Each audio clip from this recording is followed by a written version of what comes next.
12년을 진짜 거의 24시간, 그렇죠. 뭐 퇴근이 따로 없는 직종이니까 네. 이재명 대통령의 생각과 행동을 같이 지금 하고 계시는 건데. 그렇게 일해야 되는 건 줄 알았으면 같이 안 했을 수도 있습니다. 왜요? 너무 힘듭니다. 근데 오늘 지금 대변인님이 워낙 좀 디펜스를 잘하고 계신데, 제가 우리 뭐 강유정 대변인도 계시지만 우리 김남준 대변인님 보면서 기본적으로 한 톤으로 말씀을 하셔야 되잖아요. 전 국민을 상대로. 네, 그렇습니다. 근데 때로는 그 민주 시민들, 그 지지자들을 상대로도 설명이 필요한 경우가 있지 않습니까? 그런데 약간 그 괴리나 문제의식이 느껴질 때는 없어요? 글쎄요, 그거는 아까도 말씀드렸듯이 설명드리는 과정에서 네. 진의를 좀 전달하는 그런 물리적인 시간들도 필요할 것 같고 그렇습니다. 근데 뭐 표현의 양식이라든지 이런 것들은 바뀌어질 수 있겠죠. 그런데 기본적인 생각은 뭐 하나의 생각을 당연히 설명을 드리는 게 맞고 그러려고 노력을 하고 있습니다.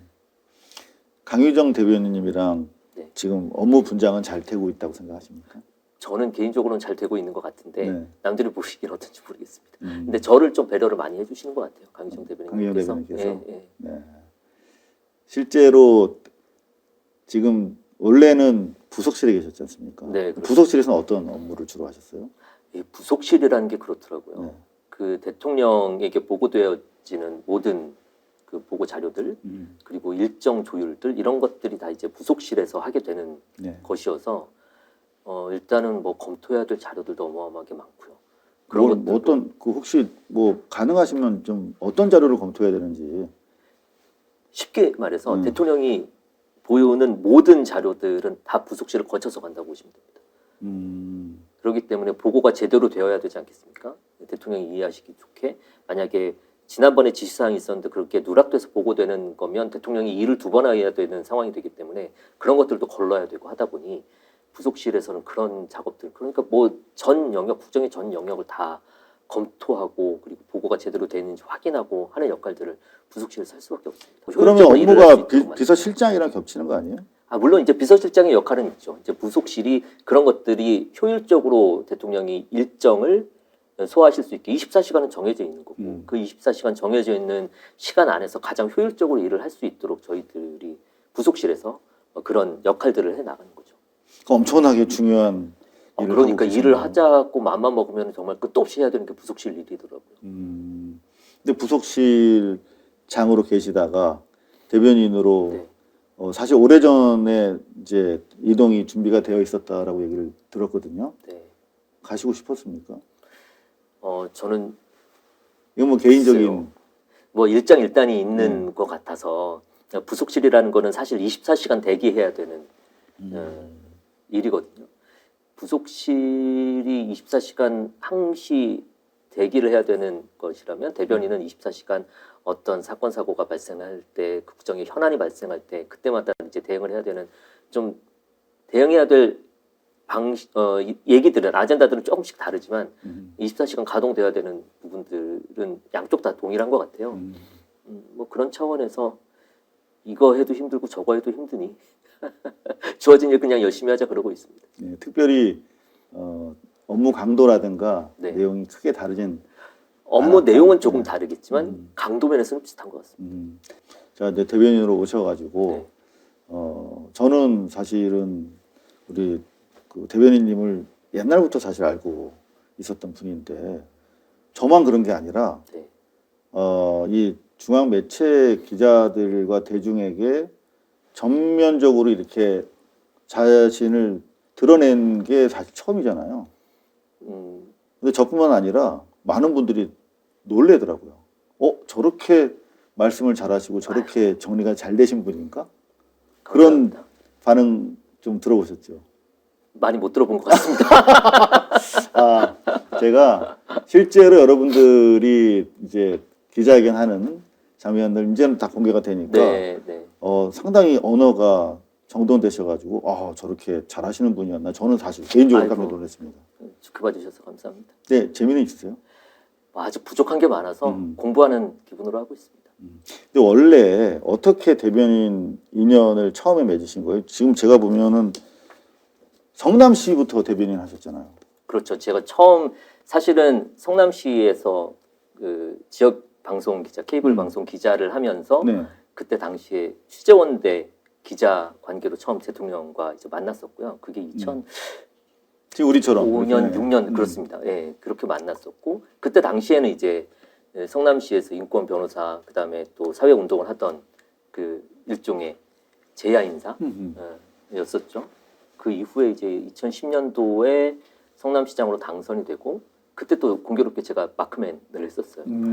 그리고 2014년도에 재선을 하고 난 이후에 제가 성남시 대변인으로 들어가게 됐었죠. 어떻게 마음의 결정을 하게 되신 거예요? 그때 당시에는 뭐 사실 그래서 뭐 성남시가 큰 관청도 아니고 저는 그리고 지역에서 방송 기자를 하면서 이 지역이 변화하는 모습, 달라지는 모습, 나아지는 모습 이런 것들이 굉장히 재밌더라고요. 그래서 밖에서 뭐 기자로서, 언론인으로서 혹은 감시자로서 역할을 하는 것도 굉장히 의미가 있는 거였지만 또 안에 직접 들어가서 이 지역을, 동네를 또 바꿔보는 것도 의미 있겠다 싶은 생각이 들어서 안에 들어가서 한번 일을 해보자라는 제안에 뭐 흔쾌히 같이 하게 됐습니다. 그때 성남시장 시절의 보스 네, 이재명 시장이랑 지금 대통령 이재명이랑 업무 스타일이라든가 일하시기는 어때요? 일단은 달라진 게 있다면? 그 일을 하는 내용들은 사실 성남시와 국정은 어마어마한 차이가 있는 거죠. 그래서 사이즈 다르죠. 그런 차이만 있을 뿐이지 스타일은 크게 달라진 게 없더라고요. 얼마 전에 제가 왜 페이스북 보면 몇 년 전에 썼던 자기 포스팅들이 이렇게 네. 올라오지 않습니까? 9년 전에였어요. 그러니까 성남시장 때였는데 그때 제가 올라왔구나. 올라왔는데 신세 한탄을 하고 있더라고요. 일하기가 너무 어렵다고 하면서 그 내용들을 왜 적어놨는지 모르겠습니다만 아무튼 그때 9년 전에 적어놓던 걸 보니까 너무 일하기가 힘들다. 첫 번째, 기자들은 모두 발언을 달라고 그러는데 이 양반이 자기 머릿속에서 생각나는 대로 발언해서 모두 발언을 줘봤자 쓸모가 없으니 실제 달라져. 제가 모두 발언을 줘봤자 거짓 모두 발언을 준 셈이 되버리는 거예요. 이런 것들 때문에 그런 것들 처리하기가 너무 힘들다. 두 번째로는 항상 어떤 일정이 있으면 저번 말씀 한 번 더 듣고 가자라고 하면서 계속 딜레이가 된다. 이번 기자회견 또 1시간 반을 저희가 잡아놨었지만 3시간 가까이 하지 않았습니까? 그렇죠. 원래 90분이었는데 맞습니다. 3시간. 그러면서 질문 하나 더 받아보자. 저 시민분 말 한 번 더 들어보자라고 하면서 일정이 딜레이가 됐다. 그럼 일정을 짜놨던 우리 일정팀들, 수행팀들은 너무 이제 어려운 거죠. 그런 토로도 하고 그런 걸 보면 그때나 지금이나 달라진 게 없네요. 달라진 게 없다라는 생각이 듭니다. 네. 여전히 근데- 참으로서는 일하기가 힘든 분입니다. 네. 그때 초반에는 야단도 많이 맞으셨다고 들었거든요. 뭐 많이는 아닌데 이따금씩 이렇게 혼도 나고 했었죠. 네. 요즘도 사실은 며칠 전에 대통령 국무회의였던가? 맞다, 국무회의인데 네. 지금 이제 2026년 들어서 각 부처에서 달라지는 것들을 쫙 시합해가지고 하는데 이게 뭐 제목만으로도 되게 중요한 것들인데 계속 넘어가잖아요. 네. 근데 카메라가 서류를 비춰줘야 되잖아. 예, 네. 근데 서류 안 비춰주고 있으니까 이거 썰렁썰렁 그렇게 하지 말고 좀 제대로 좀 이렇게 잡고 이렇게 국민들 보시기에 근데 한 5분 만에 진짜 달라지더라고 카메라 워크가. 근데 그렇죠. 정신이 번쩍 들었겠어요. 그 당시에 공무원. 그런 지시사항들이 사실은 국민 입장에서 그 방송이라면 시청자 입장에서 보지 않으면 그런 그 지시사항이 안 나오거든요. 그렇죠. 그러니까 늘상 그걸 이제 염두에 두고 계시는 거예요. 국민을 상대로, 네. 시민을 상대로. 그러니까 그 지시사항은 저는 그렇게 들렸습니다. 국민의 관점에서, 시민의 관점에서, 국민의 관점에서 업무 처리를 해야지 공급자 마인드로 업무 처리를 하면 안 된다. 저는 그 얘기로 들렸고 그런 주문은 정말 많이 하십니다. 근데 사실은 이 일반 회사 같으면 되게 정말 안 좋은 보스거든요. 뭐 공무원들 뭐 우리가 뭐 출퇴근 어디 있어? 뭐 그런 네, 얘기를 네. 드러내놓고 하시잖아요. 네. 뭐 신상필벌과는 다른 문제인데 보스로서 되게 사실은 인정사정 없이 일 시키는 사람인데 네. 지금이나 그때나 그것도 달라진 게 없다는 거죠. 그것도 크게 달라진 게 없어요. 그때 더 했을 것 같은데. 똑같습니다. 그래? 그때나 지금이나 똑같습니다. 이걸 보면 사실 그 공무에 대한 그 같은 생각을 가지고 있지 않으면 이렇게 일을 함께 하기가 쉽지가 않은 것 같아요. 이 공무라는 게 저도 그렇게 생각을 하고 아마 이 공무. 청와대에 있는 공무, 공직의 개념을 어떻게 가지고 있느냐. 이게 대통령과 같은 생각을 가지고 있지 않으면 아마 지금 청와대에서 일하기는 쉽지 않을 것 못 같습니다. 나만 할 것 같아요. 그러니까 지금 있는 사람들은 같은 생각을 하고 있는 사람들인 것이죠. 가끔 현타 오지 않으세요? 저도 기자회견 가서 우리 1시간 전에 가서 기다리고 있었거든요. 그 3시간을 기자회견 했잖아요. 우리 4시간 앉아 있었잖아요. 네, 맞습니다. 나중에는 약간 정신이 좀 약간 혼미해지면서 가서 뭐 하는 거지? 계속 이제 자기 네. 우리가 그 긴장을 유지하려고 해도 현타란 게 가끔 오잖아요. 네. 아우, 저 양반 말씀 되게 오래 하시네. 그런 생각이 들 때가 있잖아요. 사람이라는 맞습니다. 게. 네, 네. 근데 그거를 지금 7개월을 일상을 하나도 안 흐트러뜨리고 계속 오고 계신데 네. 그건 기본적으로 일을 좋아하지 않으면 그렇게 못하는 거 아닐까 하는 생각이 들어요. 뭐 그런 것도 있을 겁니다. 그리고 어디에서 이 보람을 좀 느끼시는 것처럼 옆에서는 오케이, 보이냐? 보람, 네. 예, 그 국민들이 아 잘한다 이 칭찬하는 거가 보통 사람들보다 훨씬 더 그거에 큰 뭐라 그럴까요? 보상 카타르시스를 느끼는구나. 네, 되는 것 같아요. 이타주의적 어떤 인정 욕구가 되는. 여론을 많이 이제 수렴을 하시지 않습니까? 그러면 싫은 소리도 많이 들으세요. 그죠. 그래서 그런 와중에서 이제 좋은 글들도 이제 보시지 않겠어요? 근데 그런 것들이 많이 동기부여가 되는 것 같습니다. 그러니까 우리가 이재명 대통령을 좀 열심히 일시키려면 그 방향으로 칭찬을 해드리면 되겠네. 피드백인 거죠. 칭찬은 칭찬대로, 못하는 거는 못하는 거대로. 못하는 거는 못하는 거대로 해두면 그거 가지고 이거를 나중에는 바꿔가지고 잘할 수 있게끔 하면 그게 저번에는 못했는데 지적을 하니까 잘하네. 이런 것도 또다시 동기부여가 되고 하는 것 같습니다. 우리가 적극적으로 피드백을 통해서 맞습니다. 평가를 해드리는 게 대통령한테 더 일할 수 있는 동력이 될 수 있겠다. 그래서 많이 참여를 해주셔야 됩니다. 네. 자, 그런데 보통 부부도 오래 살면 닮고 그리고 또 뭐 조직에서 이렇게 모시는 관계로 벌써 몇 년 되신 거예요? 2014년부터 일을 같이 한 건 2014년부터. 그럼 이제 10여 12년 네. 차 들어가시는데 네. 12년 동안 거의 붙어 지내신 거 아닙니까? 그렇게 일을 같이 하시면서 자, 나도 스스로 이제 이재명 식으로 내 삶이 많이 변모가 되셨을 텐데 그런 걸 확인할 때가 언제예요? 근데 사실은 저는 잘 체감을 못 하고 있습니다. 그래요? 이게 그냥 늘 일을 계속 하고 있어서 네. 왜 그런 거 있지 않습니까? 오랫동안 뭐 동일한 일을 해오면 내 스스로는 어떻게 바뀌었는지 모르는 지금 제가 그런 것 같아요. 12년을 진짜 거의 24시간 그렇죠. 뭐 퇴근이 따로 없는 직종이니까 맞습니다. 네. 이재명 대통령의 생각과 행동을 같이 지금 하고 계시는 건데 그렇게 일해야 되는 건 줄 알았으면 같이 안 했을 수도 있습니다. 왜요? 너무 힘듭니다. 근데 지금 결국은 성남시청의 대변인 시장이 대통령 돼서 또 대변인이 되고 있다라고 하는 네. 것은 누구보다 이재명 대통령 본인이 가장 내 그 입으로서 내 브레인으로서 신뢰를 하고 있다라고 하는 어떤 최고의 인선일 텐데 개인적으로는 상당히 좀 명예스럽겠어요. 감사한 일이죠. 감사한 일이고 그렇게 평가를 받을 만한 건지는 잘 모르겠습니다만 왜 감사한 것 쓰임을 같습니다. 받고 있으시다고 생각하세요? 뭐 부리기 쉬우니까요.